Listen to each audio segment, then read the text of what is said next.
What is up, guys? Welcome back to the Zach and Pat Show. I'm Zach. I'm Pat. This is the show about manhood, fatherhood, entrepreneurship, and the mentality it takes to be successful at those things. And we'll probably sprinkle in some helpful real estate advice too, because that's what Pat and I do. You know, guys, life can be tough. We can go through some things and struggle at times, but this is the show to let you know that you're not alone. So if you're someone out there going through any of these things, this is the show for you. All right, guys, let's talk about something we all need. High quality, comfortable, stylish clothing that actually holds up in real life. Whether you're grinding at work, hitting the gym, or just hanging out, the Normal brand has you covered. I've been rocking their gear, and let me tell you, it's not your average clothing line. They've nailed it perfect with the perfect blend of durability, comfort, style, whether it's a go-to rugged Henley, a hoodie, a button-down that doesn't make you feel like a stiff, the Normal brand is where it's at.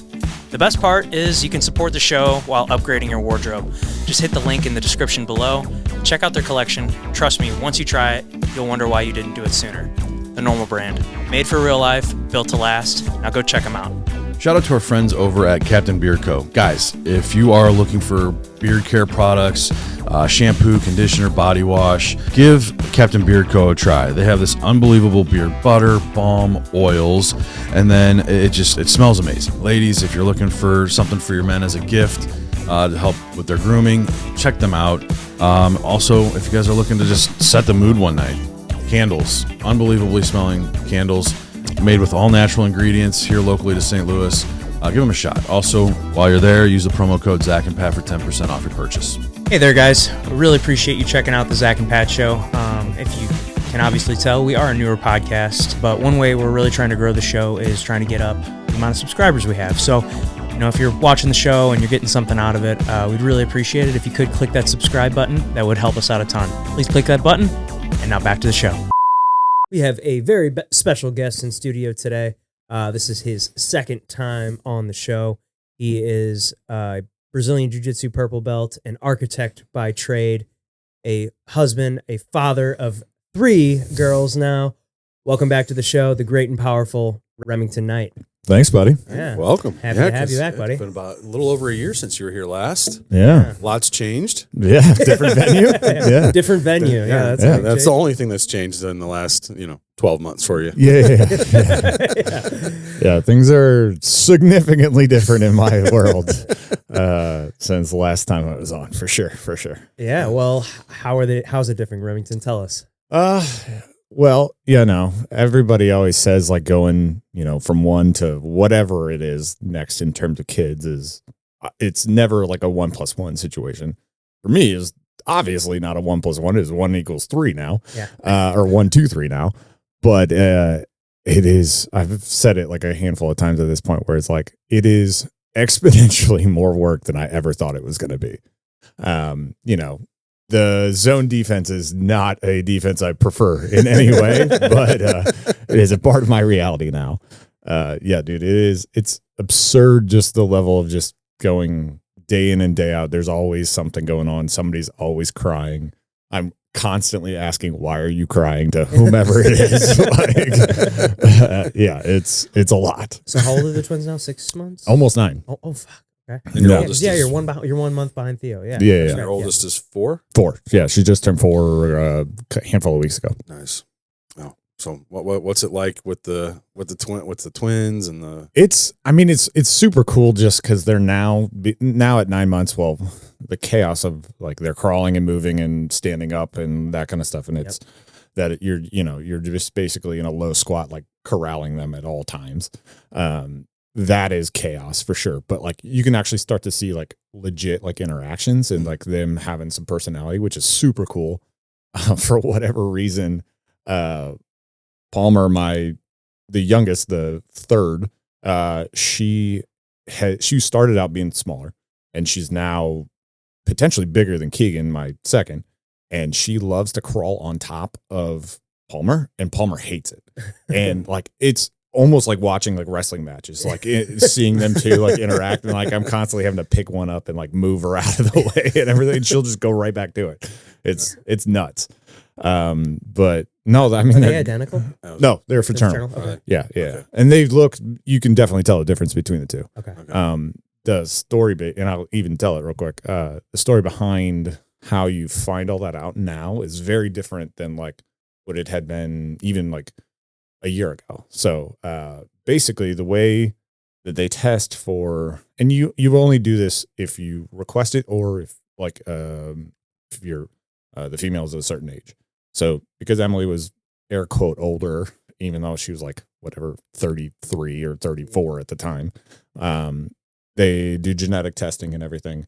And basically what they do is they go through and they take a blood sample from Emily to determine basically the sex of each and make sure all's through her blood they can tell what sex the babies are. And I'm going to explain that. So they take a sample and they basically test for DNA because and the female body is significantly more complicated than I ever thought in various fronts, but particularly during pregnancy. What happens is like there is like active DNA circulating through all of them. M into the girls into the and M. So when they take the blood sample, they basically test for DNA. And if it comes up with 2, they think that it's potentially identical. They don't know for sure. So they test for, and they pull up 3, they know for sure it is going to be essentially like fraternal twins. Oh, okay. So I did not know any of that. Like my dad is an identical twin, one. Okay. But the way you can't really confirm any of that until you get this DNA test. And apparently like a month after it was like released to public was when we got the test. So it was like super new. And I did not know like that was coming at all. So yeah, it's wild. Dude, that's crazy. It's crazy. Yeah. Holy shit. Damn. So like walk me through that when you bring the 2 twins home, like what is that? Because I mean, obviously we both experienced, you have one, you bring the second one home, but like how does, well, and you guys are boys. So yeah, like it's very different. Yeah. I do want to talk about that for sure, because like I'm all girl dads. I call myself king girl dad. Yeah. Like, I am for sure like a lot that. of estrogen in your house. Yeah, it's me and the dog are the only dudes, and he is actually a doodle. So, Yeah. but no. So yeah, I mean, we come home. The discussion and chaos of just trying to figure out how we were going to get all of our family home. Yeah. Like Dude, loading up cars all the cars. Yeah. Well, and like I had bought a car maybe 3 months before we found out we were having twins. And we were very much tossing and turning between. I was like, we don't need a third row. I was very much like adamant about like, we're only having 2 kids, I'm never having 3, like screw zone defense. Still hold myself to that. but obviously, and my wife was always like, we're going to have 3 kids. And like, she's still pushing for 4. And I'm like, God, just give me a break. But let me breathe. Yeah. But no. So like, I was like, I don't know if we really need like a 3rd row and all this kind of stuff. And then I was like, yeah, but like we drive down to Gulf Shores every year and like do vacation down there. And like, also my doodle's 95 pounds and he's as lanky as I am. Yeah. So like him in the car with like 2 kids in theory was like, we'll get some extra space. And like, well, that threw that shit out the door. And now it's like completely full. I got just a car. I've got a 3rd row with a bunch of car seats in it basically at this point. But no, so like getting them into the car, going, through the process. As soon as you get through the door, it's just like, for the first couple of months, and it's no different with you guys. It was like, I'm very unimportant in terms of the involvement of kids at that point. Yeah. But the problem is like, so I've got to soothe one while others being, nursing or whatever. And also then I have to, maintain like at least a little bit of like, just a relationship / like keeping my toddler like happy and like, we're going through a little bit of this now where it's like she's starved for attention. Surely at times, most of the time, she's doing great, but there's definitely moments where it's like she wants to be really involved and she's awesome when it comes to dealing with the kids. Like she's super like empathetic towards them and everything, but a 4-year-old's attention span is only as long as you can, Right. Yeah. So I mean, there's a reason Bluey episodes are 8 minutes long. Yeah. Dude, my thing like lately is just like getting her to like just look at me and like listen to the full sentence of what I'm trying Bro. to say. Oh, yeah. I'm right there right now. It's like, Yeah. Calvin, just listen. Hey, no, I'm talking. Hey, no, just like right here. Let me talk to you for once. Just so you know, it doesn't change as they get older. Mine are 5 and 6, and I'm like, I got to turn the TV off. I have to like sit in front of them and grab them by their little faces and be like, I need you to look me in the eyes right now. Finley will grab my face when I tell her is like, look at me in the face. Yeah. And I tell her is like, I don't remember where I saw it, but like, there's one rule in my house. If I say your name, you look at me, and stop what you're doing and look at me. And it doesn't. She is like, the little kid is super smart, and she will basically like predetermine what I'm gonna say, already know the answer, and then start to go and do whatever it is. But I'm like, you don't know if that's exactly what I was gonna say. Was it? Probably. But I need you to slow down, look at me, and like actually let's go through this like process. And that works 10% of the time. But Yeah. Oh man, just getting them to pay attention to you is just such a struggle. And I'm always fighting. and the very unfortunate, with Finley when she was first born, like we were very cognizant of like the whole screen time thing and everything for a long time. And I still like try to do well. But dude, that was the thing. That was the first thing that went out the window when the girls first came home. It's like, listen, I need you to sit here for 30 minutes because mom's going to feed one. I'm going to hold the other. Then we're going to flip flop. And then at the end of those 30 minutes, they're going to go down and then we can go and do whatever it is. But I need you to not move. Screen time, I get it. But I also I feel like that's a lot of the people that are, poo-pooing that are people that don't have kids. Oh, for sure. You know? Well, and I mean, I definitely understand there's a lot of science like behind a lot of it too. Sure. But still, like there's a reality to like all the things associated with parents. And it's like everything is compromised, no matter what it is. There's no black or white to anything associated with parenting. Right. Oh, totally. And look at us. All three of us grew up with screens in our lives. Yeah. We turned out all right. I'm pretty sure I've had a TV. Like my parents have always said, you've had a TV in your bedroom since you were 4 years old. Now I'm like, I turned out all right. I don't know. Yeah. I think there's. And we have the video games, and they have video games too. But I know I wasn't much of a video game player. It just wasn't my thing. But I know that we had Nintendo 64, we had Sega, we had PlayStation, Xbox, all of those things. Yeah. And so I introduced Finley to video games this over Christmas essentially. Okay. And she had never seen or never done anything associated with it. And I explained to her what video games were and all this kind of stuff. And the reasoning why was because I had found a way that I could very cheaply, basically, because I had written off, and I was a big video game guy forever. And my dad had an Atari whenever I was, again, Finley's age, and had played forever. And then finally, through college, I was just the only time I ever turn this thing on is for Netflix or whatever. Yes, me too. So I basically threw that away, and all my other hobbies took over. Well, I was I found out that you can basically stream video games through either Xbox or a PlayStation network. And one of my favorite games of all time is Ratchet and Clank. There's yeah, dude. I used to play the fuck out of those. Well, I love those games. And sort of sidebar to this is there's a lot of nostalgia to it, and even emotion behind it was so whenever I had my chest surgery, I had chest reconstruction, I played that because I was basically bedridden for 2 or 3 I've never months. talked about that. Oh, really? I've never told you this? No. Okay. So that's probably a good way to start this. So when guys have what looks like the caved in chest, right there. Yeah. So I had that, and I had severe asthma whenever I was a kid. And part of that is, so it's excess cartilage in your sternum that basically causes it to buckle, and your ribs start to flare up and all that starts to cave in. Well, mine was severe enough that was partially closing 2 of my heart valves, and wasn't gonna let my lungs fully develop. So what they do, there's 2 different surgeries that they can do. One is just basically zipper you open and break everything by hand, and then stitch you back up and call good luck. It's kind of a situation. Or my surgeon, who was the co-inventor of this particular procedure, they take a titanium bar, they cut you on each side, and they slide it in. And then they flip it, and what it does is it shatters everything from here to here into place, and then they keep that in there for 3 to 4 years. Then you get the bar out, and your chest is now in the right shape. Well, the difference between, so I got that done in 8th grade.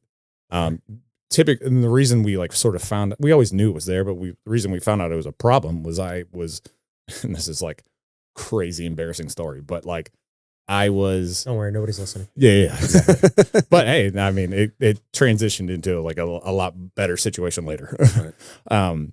I was in band in middle school, and at the end of basically 8th grade, you went to go and do a show for a football game at the high school. So we went to go with the marching band and went and do like the whole practices and blah blah blah. Well, it was super hot out that day, and I ended up like we're in formation, like marching with the What'd you play?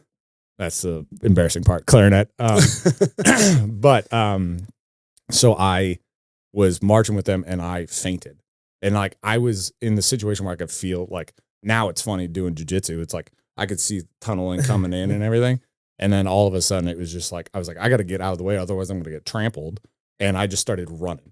And all of a sudden, I was just like timbered, apparently. Like, and this is like in the middle of the field. Yeah, this is in the middle of the field in the middle of a summer day. Like, Man. and so I came to like, a little bit later. I don't know exactly how long, and there's a bunch of people around me looking up, and they're like, "Hey, are you okay?" And all that kind of stuff. And I was like, "What's everybody doing?" I just woke up, and I was just really like the oxygen, because again, long, lanky. I was going through a period of like a really large like growth spurt for me, which was I grew 6 inches in one summer. Holy shit. Yeah, dude. It was pretty nuts. So that sort of exacerbated all these different issues. So then I went in through a bunch of different testing and all that kind of shit to basically determine that like they did like MRIs and all this sort, to basically determine that this was for sure like a problem that needed to get fixed.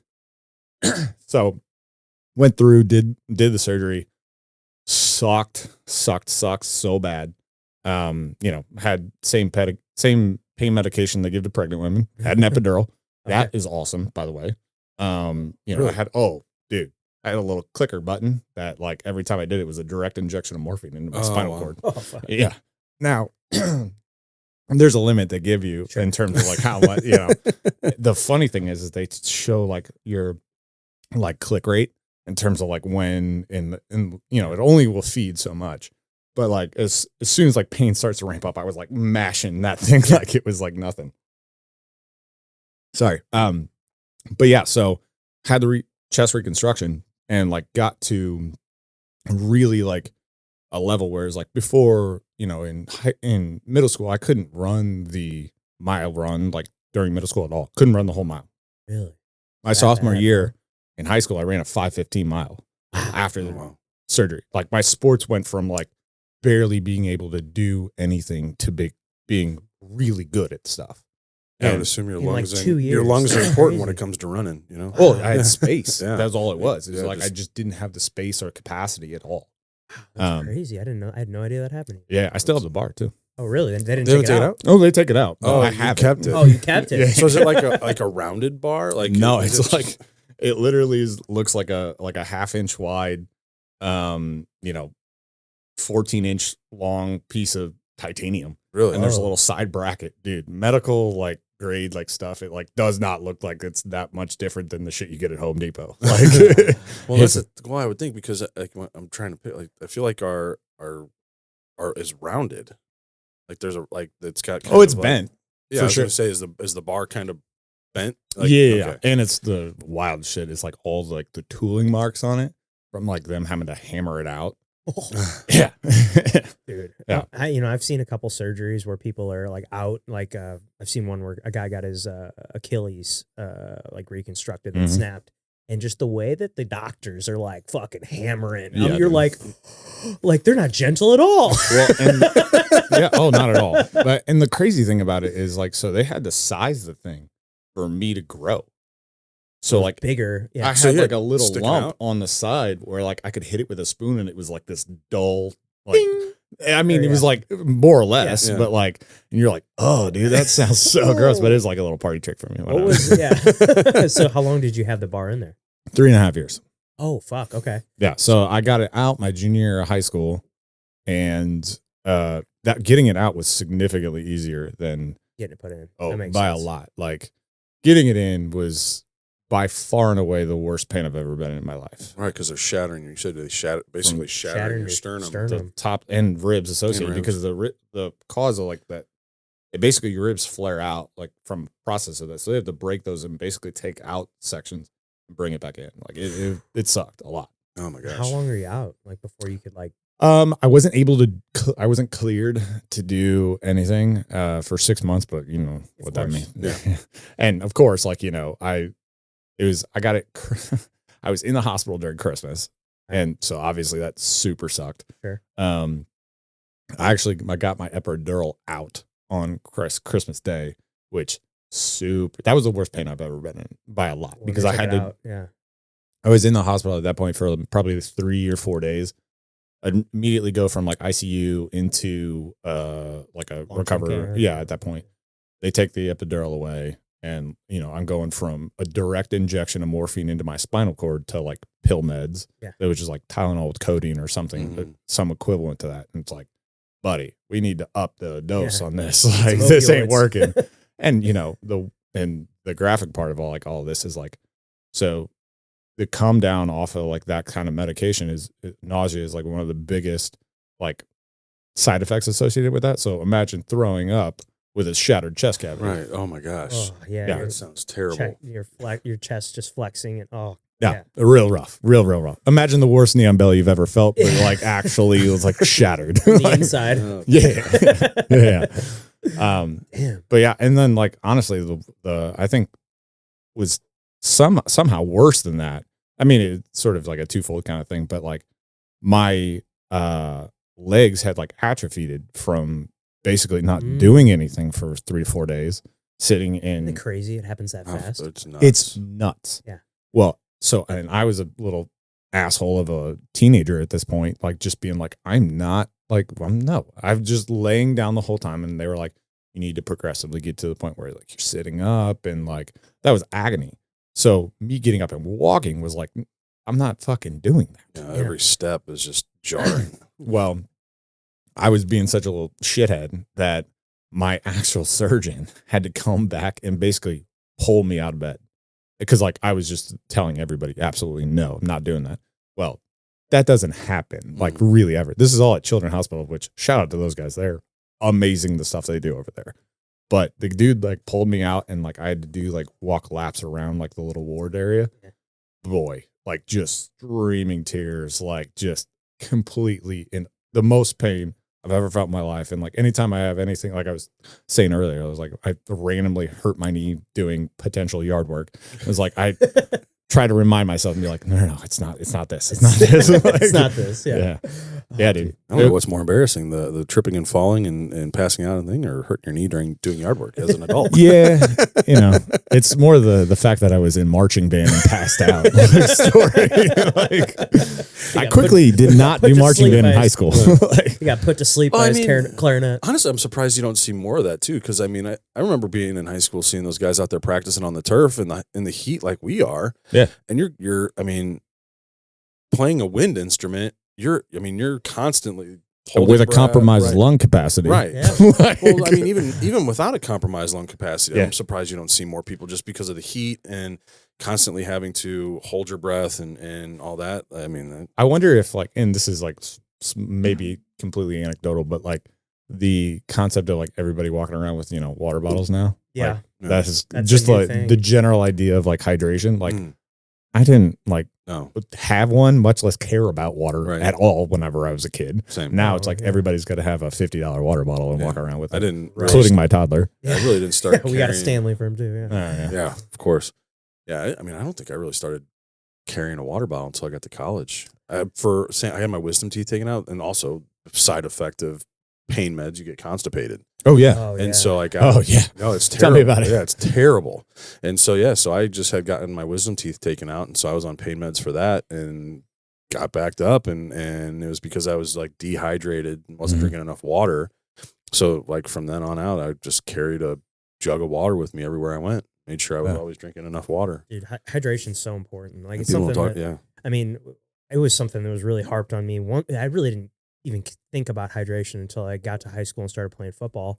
And then it was just something that was just like beat into our heads because, for my football or the football program at my high school, we had to do these summer workouts 5 days a week, and they weren't actually like practice because you can't officially start practice until like August I think it was like August.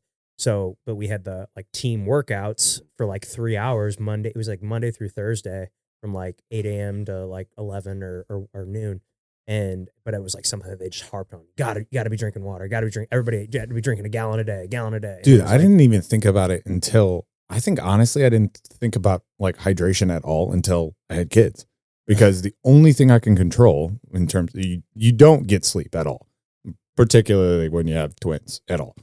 So the only thing I can control is basically like from a health and longevity perspective, it's like hydration and like trying to keep my mood and caffeine. Like I live on like electrolytes and caffeine. Yes. It's the only thing I can do, because I know the sleep is just, it is what it is. And you just got to suck it up and deal with it. Luckily I've kind of like, architecture school is pretty freaking brutal. And it was a good like sort of precursor to understand that like sleep deprivation is definitely a thing.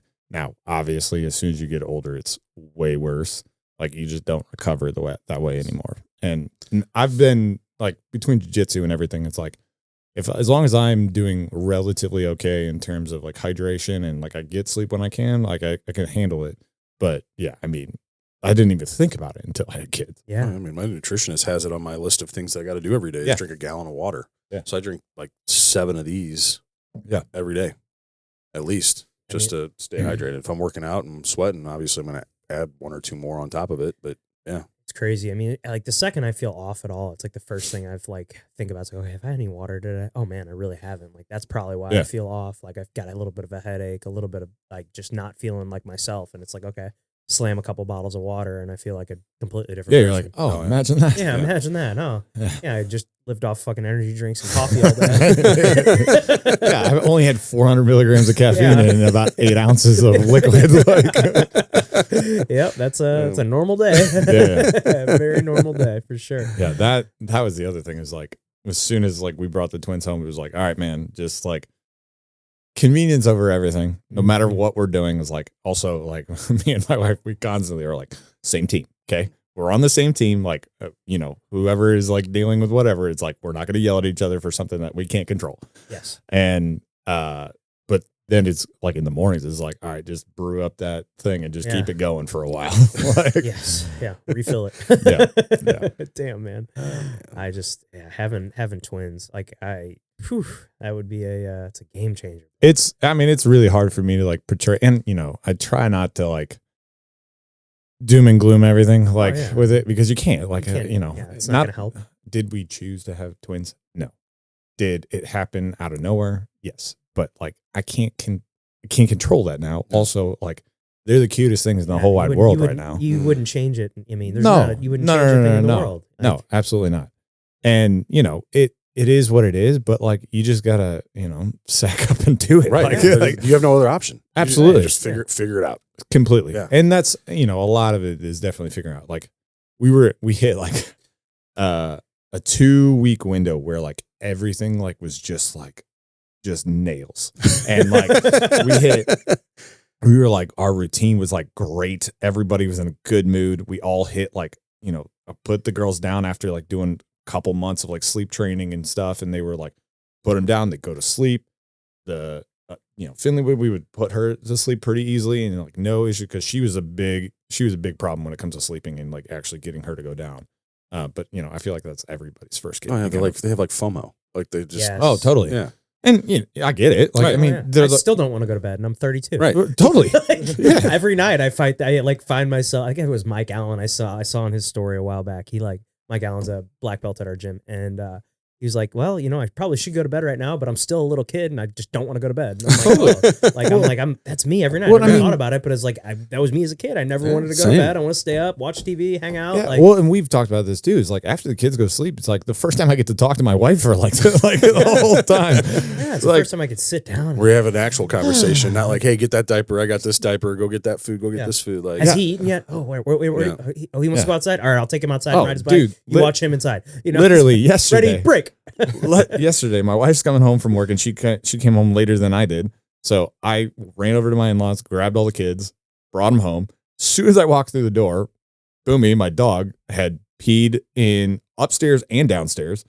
And I've got 3 kids that I'm going to try and figure out what the hell to do. Yeah. I was like, all right, let's just prioritize and execute here. And basically it was like, Finley, I need you to keep the girls happy. Boomy, let him outside. And then I was just like, all right, what is going to actually ruin some of our house right now and what is not? What can I just throw a towel over for the immediate success of this? It's like Big Daddy just put newspaper. It was over literally like, other than the newspaper, it was totally that for the moment. Yeah. But like the downstairs I had to handle. So I was just like, all right. And I'm cleaning that up and I hear Emily, my wife, come in and like, Finley starts talking to her and like, I haven't even talked to her and she already knows what's going on. Like, and 30 minutes later, by the time like kids are sitting finally eating and there's a little bit of quiet and I've cleaned up enough, I was like, oh, hey, how's it going? How was your day? Yeah. How was work? Yeah. Oh man, Wow. dude, it's just crazy. It's stuff like this that you don't ever think about. Like when you're, oh yeah, the funny conversation that I feel like you hear a lot with people that are, maybe or want to have kids or pregnant. Like, are you ready? And it's like, No, there's there's no never- training for No. this. There's No. zero training. You got it. You can read every book. You You could watch your friends' kids. You can babysit. You can do all that. It's not going to prepare you for kids. I think the only thing that gives you a close proximity would be is like, I'm going to give you my kid for 24 hours. Yeah. And then that alone is going to, I don't think that would do you any help. No. It's not going to give you. Because here's the thing is like, my kids around other people Oh, yeah. are, Yep. every time I hear from them, they're like, oh my God, your kids are amazing. They're respectful. They're polite. They listen. And I'm like, I got a stat for you for that. are we talking about the same kids right now? Like you're talking about Connor and Oliver, right? Like that's who you're talking about. Like you said they helped you clean up. Interesting. Like, So there's a stat out there. Again, have no idea how it filtered its way into my brain, but somehow I remember this kind of stuff. Kids are 400 times worse around their parents Oh, yeah. versus anybody, or I think it's just grandparents, much less strangers. Yeah. So yeah, it's that makes because sense. they're super comfortable around us. They know that they're like They know can- every button to yeah. push, man. Well, they know that, but they're just comfortable. They know that they're Yeah. safe. Totally. They've got that feeling of being safe. Yeah, I've seen a bunch of things like that come out, and it's just like, and not like now, like I'm like, oh, I don't know if that's true. And then as they got older, I'm like, oh, that's definitely fucking true. Oh yeah. Oh. The other thing is like I saw something. There's a guy I follow on Instagram. Is Father's Guild maybe is the channel. He's a really good little like father perspective, like little shorts that is just like gives you like see it on Saturday morning. You're like, all right, okay, like set the mood for the Yeah. day. Like, 100%. but There's another guy too. I just came across him yesterday. It was pretty funny that he's like a video of him like rocking out to all these songs that we used to party to at the club, Mm. and like how he's reusing the lyrics today as like, oh yeah. like stand up, come on, stand up, like hey, everybody stand up. Yeah. He's a really good follow just from the standpoint of like just again setting your mind right in a certain perspective just on the day and be like, okay, like the reason I found him was he had a 1 month no yelling challenge that anytime he yelled at his kids he had to like pay like $1 or $5 or whatever it was into a jar, and I was like, damn, that's I mean, unfortunately, yeah, like I do not parent like how my parents parented, but I'm not parenting like how my parents parented. And, both my parents are still together today. Great people. Couldn't have asked for a better childhood situation, but, my dad was a former Marine. He, was pretty stern on some things, and, the way parenting is today in terms of some new mentalities, which warranted, and, I can understand and back a lot of it, but there is a level of practicality on some things that it's like, I'm sorry, like I'm going to be sterner in certain situations, and I will absolutely lose my temper in certain situations, like everybody does. It is what it is. We're humans. Yeah. But, I also have to remind myself I have 3 girls, so it's like I have to be a little softer on sometimes. Yeah, we had that conversation on Saturday when we were up here, and we were talking about like how my son just likes to start punching. He fucking punched me in the balls. What? Yeah, Oliver. He's just in a phase right now where he's wants to punch. Connor and I, like they always fight each other and they punch each other, which is great. But now when Oliver when Oliver gets mad, he's not just punching. Luckily, he doesn't punch anybody else, but he has just gotten into this thing where he wants, like, he's like, I'm gonna punch you, Dad. I'm like, punch me and find out what happens. I'm like, we're not playing that game. And I was like, you punch me, you're going, like, we're gonna, you know. At first, I'm kind of like calm with him, but then he'll do it a couple times, and I'll just flick him right in the forehead. I'm like, see, that's where we're at right now. And he hates it because it's just right in the forehead. It hurts, it stings, and he's done. But he got me in the nuts the other day, and I was I was so mad. He's like, I'm gonna punch you. I'm like, don't fucking punch me, Oliver. Sure as shit, when I wasn't paying attention, he walked up and just right, sucker punch. Square, like, you little fucker, and just flipped him right in the head. And he was like, the old flick. Yeah, I think he's never gonna do that again. Yeah, I can't do that kind of thing. That's what we were talking about. It is. It's one of those situations where it's like, I think, I obviously want all of my girls to train at some point. Yeah. Us being also immediately close to Revive, it's like, okay, perfect. Yeah. At some point, go over there. And they have a great kids program. Correct. Finley is not emotionally ready for that yet. She's a big feeler. And there is so many times where it's like, I've had to, like, remove her from a situation when I've had to physically, like, pick her up and, like, take her away from whatever it is. And she loses her ever loving mind. And I have to be very cognizant of, like, all right, what is this doing to you later in life? And, like, I never want to be in a situation where I'm, like, dominating her in any way. And I think there's a lot of times where it's like, me being her dad, it's one thing, but, like, I there's a lot of that kind of just mentality stuff that I don't even want to sow any of those seeds yet. So it's like, we'll hold off for a little bit on jiu-jitsu. And, like, when we do, you're only going to be rolling with girls for, like, a little bit. Yeah, for sure. At least that's my initial thoughts on it. But right. Yeah, because I want to get. I mean, I definitely want to get Oliver into it. I think he's kind of gone through this phase where he's just gets really, really angry, and I just don't know. Like, we sit down, like, all right, what's wrong, buddy? Like, let's talk about what's making you mad. Like, and like, it was to the point, like, he was, like, taking, like, he would throw a tip a chair over on the ground. I'm like, no.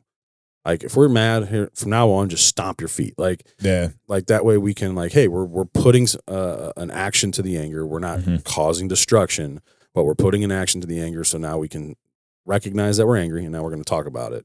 And that doesn't, like, it's still, like, there's times where he just gets so angry that he loses it. And I'm like, and I asked my, like, the babysitter, I'm like, does he do this when you're around? She's like, no, not really. No. I'm like, oh, okay. It could be an outlet for him too. Right. Eventually, like, there's he's got some form of like a pent up something, and he's releasing it in a non-healthy way. There's find a way to make it a release. Right. Well, and that's the thing is, like, because, like, Melissa and I talk, like, I mean, that's how I use it. Right. Like, same. For sure. Like going to hitting a punching bag or something like that when you're, like, something. Yeah. But yeah, and Melissa and I were talking, like, is it just now, like, stuff with the divorce and being separating that's now starting to surface on him, because he was so little when, I mean, he had just turned 2. Yeah, 19. So 20, 21. Yeah. So he was like 2.5 when it happened. Yeah. So he probably doesn't remember any of it. Yeah. And now he's starting to, it's, who knows? Some reality to it. Yeah. I mean, that could definitely be a factor too. Yeah. Who knows? That's something I always think of, like you mentioned, it's like, is this something that's going to screw him up later in life? It's like something I always try to think about. It's like, and whether it's, removing him from a situation or reprimanding him when he's doing something he shouldn't, or, it's like all about the way you handle it. And, totally. And it's so, and even if you do it, you think you did it right. Sometimes you're second guessing yourself, and you're like, oh, could I have handled that better? And, it's just constantly something that kind of plays in my mind. Oh, dude, there's plenty of times where it's like, after they're gone or whatever, like, totally screwed that up. Yep. I know that I do. I mean, I've done it multiple times, but I'm really quick to go back and be like, hey, man, I fucked up on that one. Like, so I've also, like, a bunch of stuff that I've seen, and, like, that's my new go-to is to be like, I will go back to her and be like, or whomever, and be like, listen, I'm sorry I acted this way. I will not do that next time. I will try to do better this next time. Yeah. And it's definitely changed, like, not only her mentality, but even my own, like, towards each other immediately after that. Because otherwise we would just sit there and, like, stew on it. And like anybody would. Like Right. if I, was angry at one of you and I started to mouth off to like and yell at you, Right. be like, fuck that guy. Like I'm Yeah. not going to talk to him for like, however long. Sure. Yeah. Yeah. Now, does your oldest, is she like, because I know our boys do this with like riding scooters and all that. Is she very action, like adventure kind of fuck around and find out, like get hurt type? Like, Yeah. She's kind of always been that way. She has reserves in certain situations, in like newer environments, if you will. But in terms of just her just lack of like body awareness and like just running around to a reckless abandon and doing, cartwheels and jumping and dancing. Like we're soon to like get her like get really into dancing, like, cause she's the kid is always like gravitated towards music. Like I have a video on my Instagram when she was like, man, she had to be like maybe 18 months. And like, I don't even remember exactly what song it was, but she's just like starting to walk and like she's standing there and she's like animatronically like bouncing and like moving and like dancing to like whatever it was. But she looked like a robot. Like, and I was like, how are you able to do this at like this young age? And like, she just carried that and just completely ran with it. So yeah, like definitely like we'll throw her like, reckless abandon out the window, like in certain situations, but like, if it's a new environment, she'll be a little more hesitant. Or reserved. Yeah, Calvin does that too. If you get him around some kids he doesn't know, or like even sometimes like when we'll show up to like a family event where he's like, he loves all his cousins and everything, but like maybe that first like 10, 15 minutes he's there, he's like acting a little funny, Yeah. Like that he's like acting shy for some reason. And then all of a sudden like a switch flips or something. And then some kid comes up, talks to him, and yes, he's like, all right. Yes, boom, it's game time. Give me that toy. Yeah, totally. Yeah. Yeah. Mine are there. I mean, Connor does that. Oliver, he's just a goofball. Sure. 24/7 when it comes to stuff like yesterday. We were at Connor's baseball practice, and we were at an indoor facility, and like Melissa's sitting at one end, I'm sitting at the other. Oliver's running in between the two of us, and somehow he sneaks past both of us, and we lost him. We're like, where the fuck is Oliver? Like, sure shit, the motherfucker's outside running around in the parking lot. Yeah. I'm like, zero, again, doesn't give a shit. Like, he's just going to do whatever he wants to do when he wants to do it. And I'm just like, Melissa's panicking, and I'm like, I run outside. I'm like, what? Oliver, what are you doing? Yeah. I'm like, get in there. Yeah. And I'm he just doesn't care. Like, he's not shy at all. Yeah.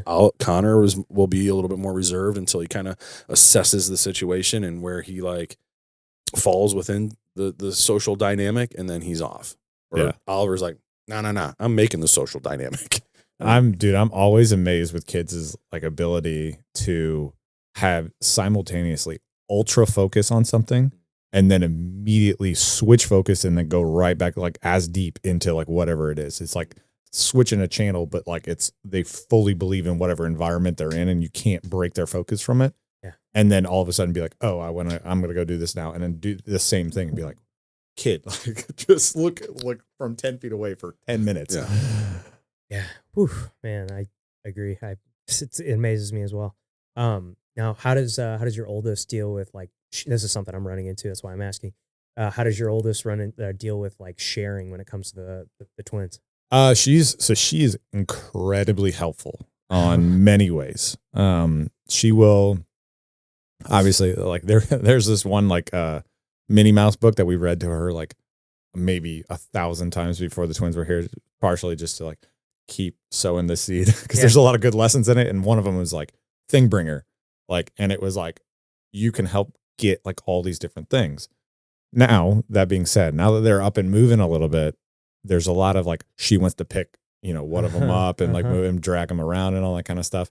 And it's like always like right after they ate. So then they like puke everywhere. Like, it's like, just give them like 10 minutes to like settle for a minute and then like totally go and do that. But no, she's 100% like really helpful and like, and enjoys playing with them a lot. She loves to like sit there and make them laugh like all the time, which luckily, they sit there and like respond really well to each other.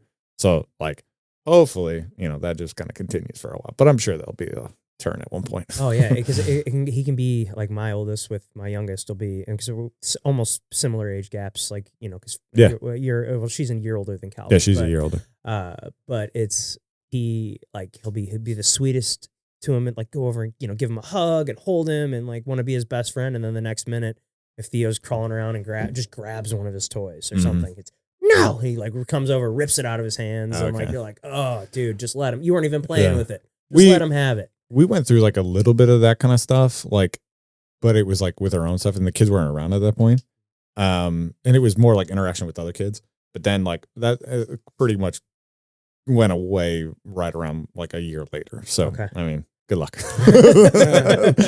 Mine still do it. They'll do it just to piss the other one off. Yeah. Well, that's how I see it. He's just like, dude, you were on the other side of the room playing with something completely different. And then you saw that he like picked up like a little car or something you haven't touched in a month. Yeah. And now it's the end of the world. Well, the twins do that to each other. Oh, well, they will have like, you know, whatever binky, whatever, you know, chew thing. And they'll like one will pull out the other and the other will pull the other. So they like swap. And it's like, come on, like, can we fight the like immediate infection between both of you? Like, yeah, no, I think it honestly, for mine at least, I think they're bored. So they're trying to, one's bored and the other one's like doing something and keeping themselves entertained. And the other one, like, they want to hang out together. So like the one will go and steal whatever the other person's playing with just to kind of get a reaction and so they can play together. But as long as they're together, like when we're outside running around and they're doing things together, it's fine. It's when like towards the end of the night we get home and I'm like, hey guys, we got an hour and a half until bedtime. Let's start settling down. Yeah. I think I just need to stop saying let's settle down, because as soon as I say let's settle down, they go ape shit. And noise complaints I've gotten in this apartment is insane. That's funny. I didn't even think about that. Especially when he stomps his feet. I'm sure the people living below you love that. Dude, I yell. Like I'm putting the twins down and feeling I can hear her running up and down the hallways. Like, you know, my house is not that big and it's, you know, she's got lead for feet. Like, it's like, dude, stop. Just go sit and watch your show while I put the girls down. Like, just please do this for 10 minutes. Yeah, there's I literally did that last night, and it was like, okay, like I need to be much better about like letting her sit there and wiggle and just be a 4-year-old. Like that is very much something I'm like working on. Just she's 4, let her be 4. You're not, right? Don't worry about that. Like it's like, is she hurting anything right now? Probably not. Yeah, for the most, I let them go even when we're in the apartment. The only time I'll get on them is like you said, like lead feet. Connor's a little bit lighter on his feet, but Oliver sounds like a fucking herd of elephants when he's going anywhere. I mean, he's just a thick, dense kid. Yeah. And he walks, and it's just like he doesn't know how to be light on his feet, and it's just like, I'm like, buddy, let's try walking on our toes. Okay, let's slow the walk down. Let's tiptoe. Well, that's the thing is, I know she can do it because at literally 1:30 in the morning last night when she came up and was like in our bed, I was like, how the fuck did you get here? It's like, I was like, all right, whatever. We still haven't, Calvin's still in a crib. We've like, we've asked him multiple times. So like, hey, do you want to get a big boy bed? And he's like, no, I like my crib. Like, we did that for Finley's birthday on her third birthday. Yeah. Or it was at her Christmas or something like that, where it was like, we got her a big girl bed and it was a mattress on the floor because I was terrified of the fact that she was just going to roll off because again, she has zero body awareness and capability of staying put, much less in her sleep. So we did that for a while, and honestly, it wasn't even that big a deal. And then this latest like Christmas, we did like an actual bed, and she's been fine. Really? Yeah. When she was still in your wife's belly, was she an active baby in the belly? All my kids, yeah. Really? Yeah. Keegan's been pretty chill, but she's not now. So Connor was very chill, like to the point where like it got us worried that we went in to get checked to make sure that because he just didn't move. Oh, okay. He would like, and now like that's how he is when he sleeps. He just curls up in a ball and will not move. That's crazy. That's just how he is. Oliver, on the other hand, he was like, you could sit there and watch Melissa's belly and it's just bouncing all over the place. And now like the way I hate when he comes climbing in bed because he'll arms everywhere, like he'll turn sideways. He's kicking me. He's smacking me in the face. I'm like, Oliver, buddy, come on now. Yeah. But yeah, that's exactly how he was when he was in the womb too. So I just know the second Calvin, we get him into a bed where he can just get up and walk out of his room. Like that's going to be I thought it was going to be more of a big deal than it was. Really? Yeah, completely. And it hasn't been that big a deal. It was for sure something that like, I was like, man, again, sleep at that point where it's like we're hitting our stride, because Finley didn't sleep like at all for like the first 2 years of her life, and it was terrible. And then like she finally like we hit a stride, and then I was like, oh hey, yeah, we're having twins. It's like, you gotta be kidding. But she then like we were doing good, and I was like, man, let's just keep the crib so we can actually get some sleep for like it. Selfishly, I was like, no, she's gonna eventually need to get out of it. Right. So, and it hasn't been that big a deal. We're now fighting with a little bit of like the scared of the darkish kind of thing, Okay. separation anxiety kind of stuff. Yep. And You have that to leave the light on in the hallway. we've got multiple. Okay. We got a hallway light. We got a light by the door. We got a sound machine that has a light on it. We got multiple lights. Yeah. That's how. Yeah, we got the sound machine, and then I have to leave. She sleeps with a sleep mask too, so she can't see any of it. Which also something I never thought in a million years she would go for. But like it's got we're real heavy into unicorns right now. Okay. And I've got a question for you guys. Okay. So, how do I tell my toddler or my kid at this point that unicorns aren't real? Well, I haven't had the conversation about Yeah. the Easter Bunny or Santa Claus yet, so I'm not sure. Yeah, Dude, I don't great know. question. Dude, I have no clue. Has she like said she wanted to go see unicorns? She wants to own a unicorn. She 1000% believes that they're 100% real. Like it's like a dilemma me and my wife constantly talk about, where like she's like I really want to meet one. And like, so Easter this weekend, there's at our church, there's a like do a whole petting zoo and everything. They bring out a horse that's got like a rainbow mane and stuff like that, but obviously it's not a unicorn. Right. But she like was terrified, didn't want to like be anything, like would want to look at it from like afar, and like that's sort of the adventure, like distance. Be like, she's like, I'll look at it, but I'm not gonna go anywhere near it. This year she's like, I want to ride that. And I'm like, okay, sweet. Like let's start looking at some stuff. But then she was like, I want to ride that, but also like I want to ride a unicorn. And like once everything she has, or everything like she wants to be associated with now, is all unicorn based. All right, I got an idea. You could tell her that the all horses are unicorns, but their horns only come out when nobody's around. That's exactly. Damn, that's really good. like- We're on the like- same page there. It's just That's like exactly what I was- Wolverine, like Yeah. comes out, Yeah. you know? Dude, that's really So good. They're mad. They can only be a magical unicorn when nobody can see them. Well, I went through a conversation with her where, and I've tried to do this better too, where it's like, I was starting a sentence where I was like, well, unicorns are really rare, blah, blah, blah. And I was like, wait, you don't know what the word rare means. Yeah. It's Well, like, yeah. it was Well, like, I mean, she understands like with dinosaurs, like those used to be a real thing, but are no longer a thing. I don't know if that's true, buddy. Like, I think she probably thinks that they're still real. Well, so that's like, that's how I would, like, because I mean, I think as they get older, like the boys realize like dinosaurs aren't Yeah, real, but they realize like, hell, they lived at some point. Yeah, sure. So that's how I would explain it to them. I'd be like, well, so unicorns are just like dinosaurs. They used to be around way back in the day, but they just I think that would crush her. like, put it this way: she has 3 unicorn blanket / covers like on her bed. She has a unicorn sleep mask. She told me yesterday how she wanted to like basically like fathead her whole room with like unicorns. She has a rainbow zip up unicorn onesie.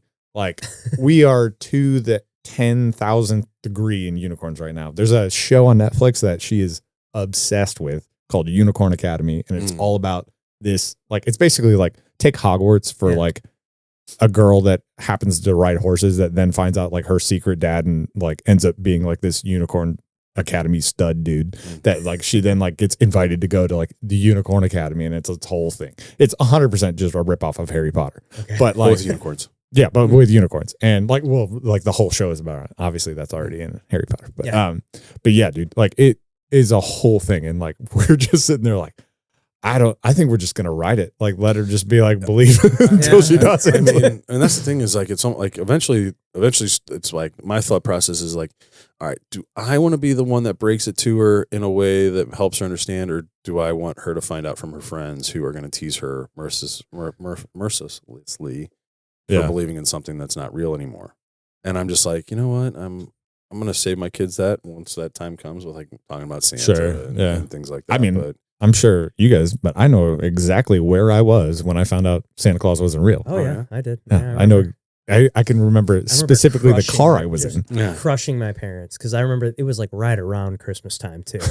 I want to say it was in the month of December, and they were like, I remember just walking up to one of them, and they're both in the basement of the old house, and I went over and I was like, "Hey, Dad, is Santa Claus real?" And then I just remembered the look my mom and dad just gave each other, and I'll just like never forget that. And at the time, I was like, "Oh, I just asked something that they didn't like that. Yeah, Like, yeah. they didn't like that." I was in a car on the way to, I think where I was going I don't specifically remember, because I remember like the intersection. Yeah. Like on the highway like I was on highway route 3 going either towards Waterloo or towards our house at the time, which was in Hecker, Illinois.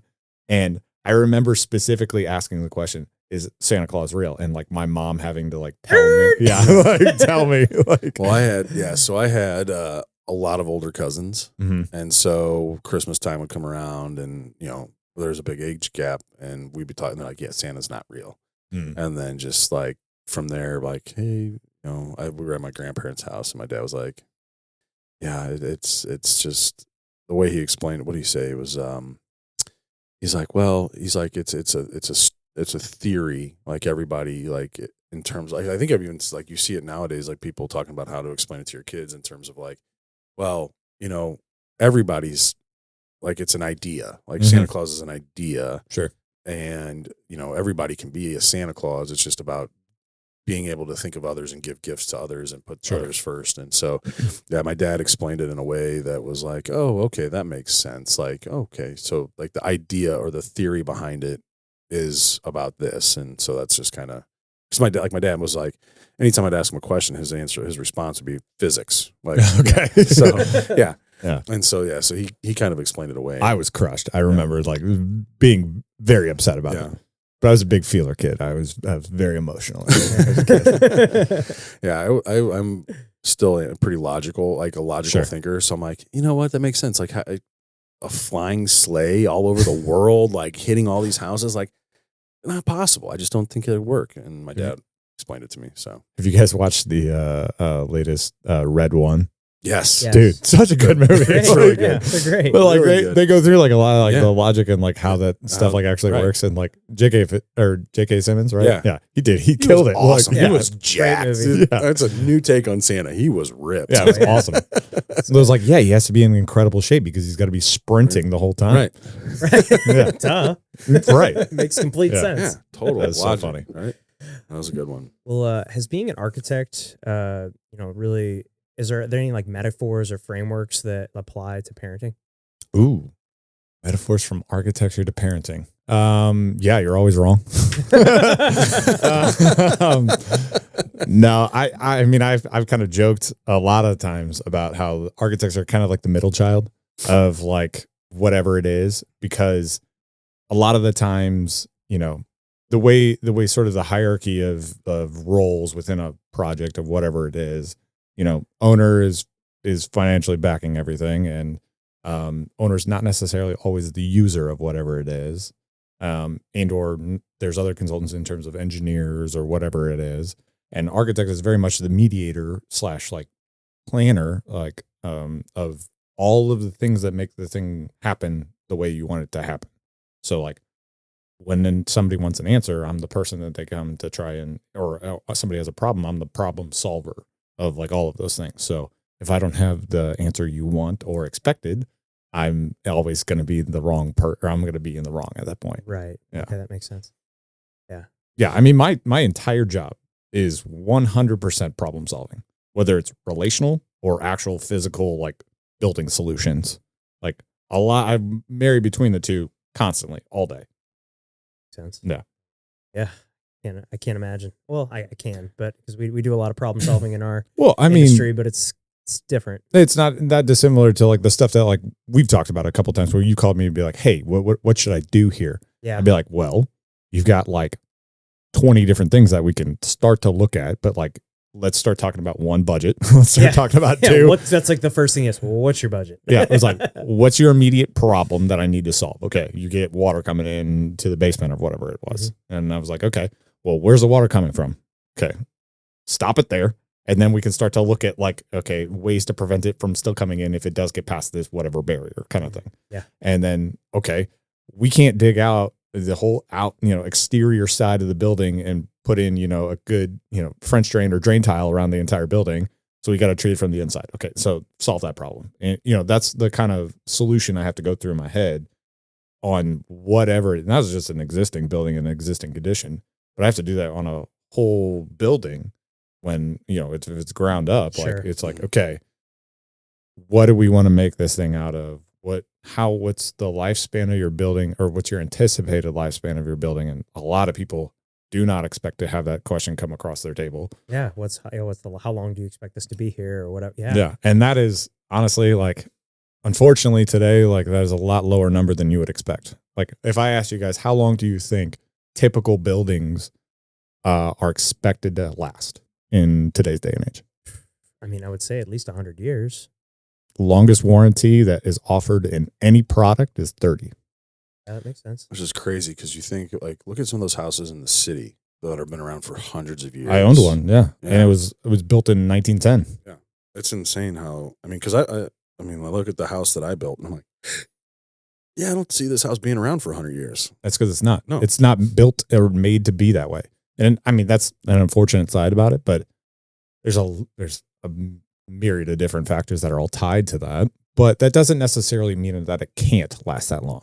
Yeah. Like, my house currently was built in late 70s, but everything associated with that house has now, like, either been replaced or should be replaced.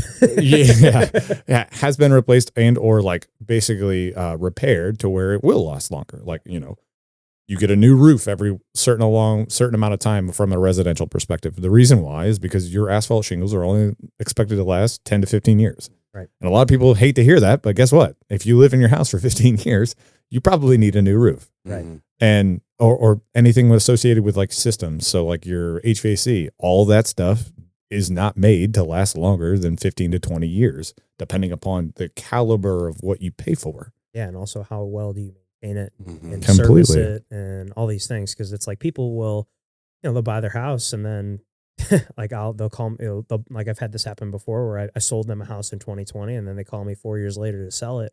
And it's like, they tell me that I haven't even touched we changed the filter. That's about it. It's Yeah. like, Well, good. yeah, good. At least you're doing that, Like, but it's like, there's a lot of other things, having it serviced once a year, having everything cleaned, have everything, it's going to help everything maintain and get a longer life out of it. well, yeah, and, like, people don't understand, like, every single water heater in every residential home yearly is supposed to be drained Really? and refilled because there's sediment from all of the hard water Makes that sense. goes in through every single house. Yep. And it builds up in the bottom.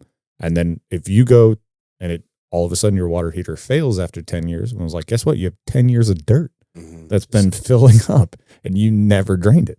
Right. Yeah. And have you guys ever had your guys' air ducts cleaned? We haven't, but we're about to rehab our kitchen. So we were like, we were about to do it last year, and then we were talking about rehabbing the kitchen. Well, I was like, before we do that, they're gonna get, we're gonna have to demo the whole kitchen. There's gonna be a bunch of dust in the air. Like, let's do it after. Correct. And then, but now we're actually making steps to hopefully get the kitchen done within the next month or two, and we're definitely gonna get that done. But yeah, that's something. It's crazy. Because we had it done on the townhouse that I had, and it, like, the guy was like, yeah, I don't think this has ever been cleaned. It was disgusting. Well, and, then- like, a lot then of those, like, the you know- seams on all that stuff is like, Yeah. it's just catching dirt, and over time it's just building and building. Like, the term duct tape is literally not just for the outside. It's also supposed to line some on the inside in terms of, how people handle. Most of this is what we're talking about is residential, where there's no real interior lining, but, like, in commercial, you'll have interior insulation lining every duct. Well, dirt will just sit there and accumulate over time, and you're breathing that every day. Right. So, yeah, you absolutely should Well, get that service. We had it done on the new build, right after we moved in. We had them come in and do it, and even that was, I'm like, well, yeah, I mean, it makes sense. It's a new construction. They didn't do it. All the Mhm. dust and everything. Oh yeah, drywall, all that stuff. It was just like, Yeah, dude. I don't think people realize that, but No, there's a lot of, like, home maintenance stuff that like, I have conversations with my wife about this, like, all the time, where it's like, something fails or something, right now, I unfortunately, and this is me being overly critical of myself, is like, so I bought a house from a guy who was a DIY, rehabber, and he was using decent amount of product, and like his craft on the interior stuff that I saw was pretty good. So I wasn't overly critical on a lot of the stuff I saw. Also, I was having a baby in 2 weeks at the time when we went to go buy it. So I was like, we're good. Yeah. I'll figure it out later. Yeah. Well, and I never really paid it close enough attention to it. But like right now at the outside of my house, I have my house is a split level. And so the transition from where the first and second floor is, or like that actual floor plate, has like, basically the siding comes down to a certain point, and then there's like trim piece all on the bottom. I was coming home from a walk from the park with my kids and wife, and all of a sudden I see some bubbling on like below one of the trim pieces. I was like, "What the fuck is that?" So I walk over there, and the guy. So a lot of people don't know this, but when you go to finish or trim out any window, anything that's going to have basically any window or any opening, you never caulk the bottom or never seal the bottom of any of those elements. The reasoning is because water has to come out of that facade at some point. The guy didn't know that, or didn't know enough about that, and had basically plastic PVC like trim and then like a wood board below, but then just caulked the whole thing on the bottom. So any water that gets behind your siding, which it's designed to, is going to sit there and just trickle down and then just pool at the bottom, whatever that sill is. And then that paint is just going to sit there and bubble. And now I have rot all along this trim. So now I have to, now that the weather is nice, rip all that out, flash and make sure everything is watertight, and then go back in with the appropriate amount of or the appropriate trim, and then make sure I don't caulk that bottom. Yeah. And you have to remove all the caulk. Yeah. Oh, dude. Yeah. I mean, you just basically tear all of it out. Yeah, tear all of it out. Yeah. Now you're probably thinking like, shit, where else did he do this, or what else did he do? I immediately went through my entire home. Yeah. And I was just like, oh. Luckily it's only the front, like that is a specific thing. But in reality is like, then I go on the inside, and at those window trims, like there's little sections where paint's cracking. Well, guess what? That's because expansion and contraction during cold and warm months, that water is freezing and then thawing, and then that movement of those building materials is going to cause paint to crack and actually swell and then rot out some of the interior of that wood. And it's part of owning a home, man. Things are going to break. That's things people don't realize when they're like, things were, like you said, aren't meant to be here forever. No, and particularly like when it's built in that way, like vinyl siding is like, yeah, it's plastic, but there's diminishing returns to like something. A brick home, like a true actual brick, but not a brick facade, but an actual true brick, like 3-layer thick brick home, that will last hundreds of years. But you still have to do maintenance to the exterior. It's called tuck pointing. Yeah. Because it'll separate. Getting some done on we're getting some done on a house on Tuesday. The appraiser called it out, and they're requiring it to be, the whole front of the house needs to be, or not whole front of the house, but there's like 7 parts of, or 7 points in the house that need to be retuck pointed. And it's one of those things that you need to maintain with brick. Yeah, I mean, shelters are, take a lot of environment. And guess what? Like, weather's not calming down right now. No. So not lately, especially around here. Here's an interesting little thing. So when we calculate roof slope and like drain sizes and gutter sizes, there's certain like rules of thumb. And like typically it's 100-year metric that there's a organization called SMACNA that actually provides you, like, in your region, in this particular area, here's your 100-year rain that you need to calculate over this certain square footage. And so we will go through all of that, and it'll spit out a number. I now ignore that number. Well, not ignore it. I take that number and I double it, because we have had such flash flood situations where we get 4.5 inches of rain within an hour and a half that all drains and overflow, well, if there's even overflow drains, will just completely just shed water onto, whatever it is. So you've got to oversize everything at this point. Well, especially since the Army Corps of Engineers went in and rerouted everything in Chesterfield and has it all heading down. So Arnold floods all the time now. Yep. I mean, shoot, we just recently, what was the last big rain we had right there underneath on 141, underneath the 44, like that was flooded. Completely underwater. Which they just built the over. I Yeah. was telling my buddies were talking about it in the group chat, where I was like, they just built that giant overpass Yeah. to bypass all that. Right. Yeah.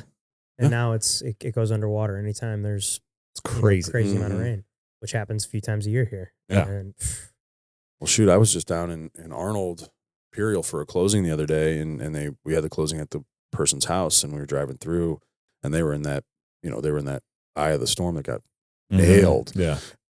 Driving through the subdivision, I'm like, holy shit! Like the sides of these houses look like they got lit up by machine gun fire. Yeah. I had a Like, couple of buddies, not this last one, but the one before that just got like peppered. Oh gosh, yeah. I was Uh, driving by. I'm like, holy shit! Like this is bad. So Yeah, and they've like my buddy who had his siding just completely destroyed, and he had a skylight, so it was just water pouring in. It's like, what do you do? Yeah, like yeah. nothing while you're not getting on your roof and fixing it right now. right So- now, yeah. you just got to wear it. That sucks. Yeah. Yeah, I mean, how many? Arnold especially is just destroyed. I know that. I remember me and Gina drove because we live pretty close to there, and we, drove by the day after that crazy storm, and it just looked like a war zone. It's Yeah. crazy. We were in when that cell split, like, so it was coming basically completely west, and we had happened to be like my whole family, including some like friends and my in-laws and everything. We had a long story short, my father-in-law like won this like rental house like for like a week or weekend in Innsbruck. But so we're all in Innsbruck in this big house, hanging out. This cell comes through, and like luckily like it split like right at where we were at, but like it was heading really close to like our homes, and I live a half a mile from my father-in-law's home, and like we're not at home, and like Yeah. my anxiety level at that point was just like, I'd much rather be in my home dealing with what's going on. And you coming home to it. Yeah. In 2 days or whatever. Yes. So I, the next morning immediately got up and was like, hey, I'm going to go check on the houses and like ran over, and luckily like things were good, but it's like, dude, you're just at the mercy of like what's going on at that point. Yeah. There's nothing you can do about it. You just gotta wear it and hopefully keep your fingers crossed that nothing gets fucked up too bad. Well, just think about like California right now. Like all these insurance companies are pulling out and no longer insuring people in California. I'm like, how? Like, I'm not gonna be able to buy homes anymore. Florida's been doing that for a while. Florida's been, you've seen them pull. Like my parents live in Florida. Same. And their insurance on their house. They're on the Sound. They're not on the Gulf. So like, there's an island that runs from Destin to Pensacola Bay. South of that is the Gulf. North of that is the Sound, and they're right on the Sound. Oh, okay. And so, but I think they probably put between all new windows, roof, and garage door, I think they probably sank about $125,000 into that just to get their insurance reduced to like $10,000 a year. Jeez. Yeah. I don't know what my parents is, but they're over, they're like 45 minutes south, I guess, east of Orlando. Okay. Like just south of Cocoa Beach, like inland from Melbourne, and not very far inland. They're in Palm Bay, but I don't know what theirs is. I'd have to ask. Since they're like neighborhood, like it's probably not too bad. They're not like immediately on the coast, but like hurricanes still hit that area. Right. So Yeah. Crazy. And I remember a couple of years ago, I forget what 21 or 22, when those hurricanes came ripping through like that northwest Florida area along the Panhandle, and then I remember they showing me pictures of their neighbor, like there's a boat in their neighbor's pool. Jeez. And oh yeah, That's crazy. Imagine waking up and seeing a boat in your pool. That's wild. Everybody's docks were just destroyed. Their neighbor's boat sunk to the bottom of the Sound. It was like, it was a mess. Yeah. and Dude, trying to water and that kind of stuff just scares the crap out Oh, of me. shit, this was like 4 years ago, and we were just down there for Christmas, and there's people whose docks who still haven't been rebuilt yet, just because it's taken them so long to get out there to rebuild that stuff, and the cost. Well, yeah. So I remember my dad, their neighbors, was like, "Hey, we got a bunch of stuff. We went and bought a bunch of wood, and like we're gonna fix this ourselves." My dad and the neighbors were out there fixing the dock themselves. Like, Yikes. yeah, No fun. No fun at all. No. But it's unfortunately like a lot of, you're definitely at a mercy to a certain extent, but like, there's rules and regulations associated with code in those particular areas for a reason. And a lot of time you run into issues whenever, municipalities will either not adopt or take too long to adopt certain things, or just contractors don't, and not to badmouth contractors, but like they just don't build to the caliber of what you're wanting or needing to do. And even though we tell you to do whatever it is or use certain materials, and then as soon as you start skipping corners, like that's how that kind of stuff happens. Like the whole building that collapsed down in Florida that just like pancaked. The reasoning, like they went through multiple years of saying you need to fix what's happening basically on all these balconies.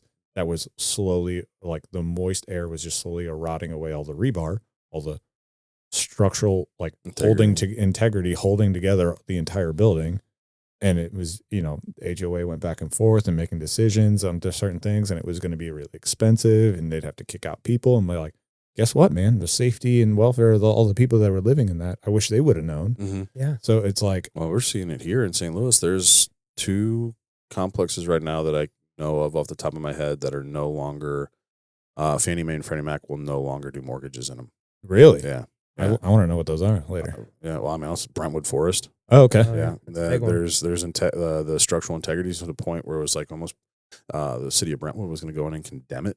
No shit. Yeah. And then there's one in Kirkwood, Greenbrier. Okay. Yeah. There's All right. multiple buildings within Greenbrier that have structural damage that Fannie Mae and Freddie Mac won't and even though it's not all the buildings, they're still not going to insure any, or they're not going to take any loans on any of the No shit. condos. So those people are, people that live in there are screwed because they're not going to, like, somehow FHA is still taking deals from Brentwood, but I know when it first came out, they shut down their FHA approval, and then they got reapproved for it. So you're still able to do FHA, and you can buy it in cash. But most of the people over there in Brentwood now are more renters than anything. So it's more of an investment side of things. But yeah, Greenbrier, I had a client that was trying to sell her condo, and I think there's like 15 of them for sale right now in Greenbrier that nobody can buy. Nobody wants to buy. Right. Oh God, what a nightmare. Yeah. I mean, the one who owns that. Yeah, it's that's like I preach this to every single person who I ever like talk to who's either looking to potentially buy a home or buy a multi-unit thing or whatever it is like, let me look at it for 5 minutes. Like it'll take you. It's no skin off my back. It's so easy for me to go through and just overlook something for 5 to 10 minutes and say, yeah, you're most likely okay. You're most likely fine here. Here's a concern here. Here's a concern here. And a lot of people just go in blind and be like, oh yeah, they don't know what they're looking at. Like, and if you go in and you find a structural, issue, guess what? Like that's thousands and thousands, if not tens of hundreds of thousands of dollars of something that you potentially just could have easily deflected off of. Right.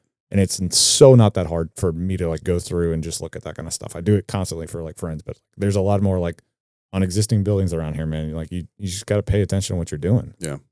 Now, do you focus more on the commercial side or? We're mostly commercial. Yeah. Yeah. I mean, I help out some buddies like on doing some residential stuff. Like Nick Baldwin. Yeah. He's under construction right now at that corner of Arsenal and what is Morganford. What's he building over there? It's a 4-unit like townhome kind of thing. Yeah, it's pretty cool. What I Sweet. designed, he's not building there. I was doing basically the pre-designed stuff for him, basically concept art kind of stuff. He then had another guy basically draw up the initial design of those because that guy was cheaper, and I'll touch on that in just a second. But he just went under construction on that, so there's a little bit of residential, but that was just kind of side work. Yeah. But all the stuff through V3 Studios, my company that I work for now, we do almost all just commercial stuff, but a myriad of different things. Like I've been doing a ton of car dealerships lately. Car dealerships and pot facilities. Haven't done a ton of pot lately.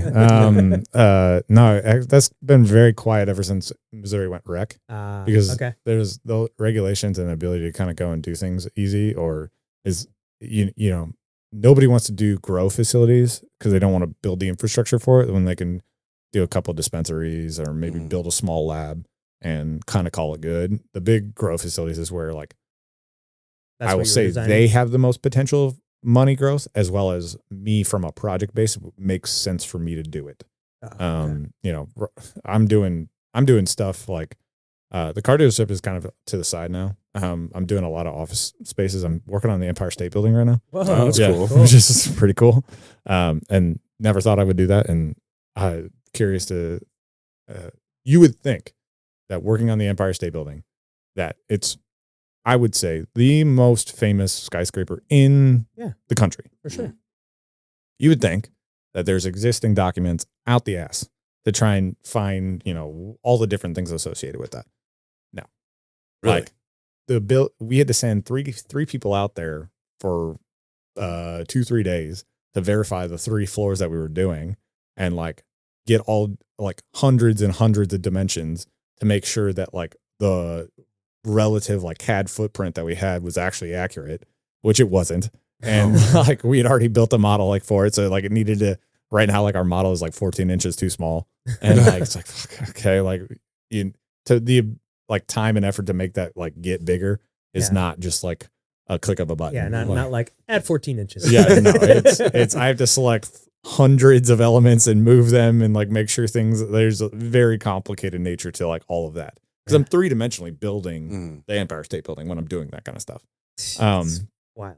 But yeah, so it's like it's a giant pain in the ass to like if you find out something's wrong like that, but you have to do it.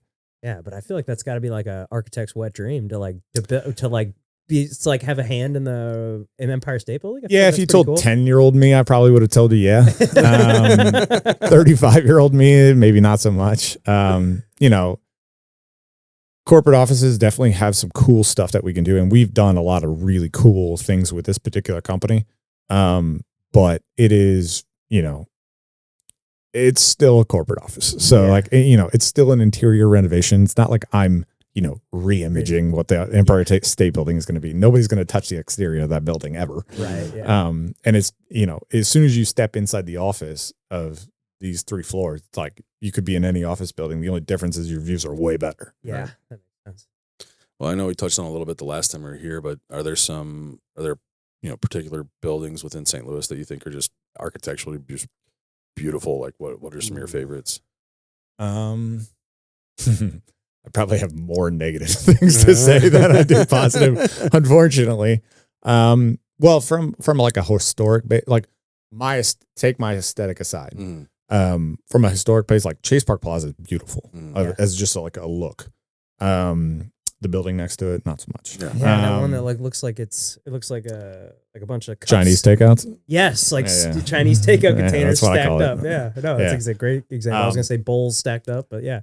I shit talk that one, but I appreciate for once St. Louis deviating into something different. Yeah. Different. It's bold. Yeah, it's like a weird. You don't see any other building in the city like it. Yeah. Oh, actually, I got another one for you that is from an aesthetics perspective is very much on par with what I like. The church, the in the round church at Priory, gorgeous, gorgeous, made well. I don't remember who built that one, but super, super pretty and modern, clean line, that kind of stuff. Like super awesome. Yeah.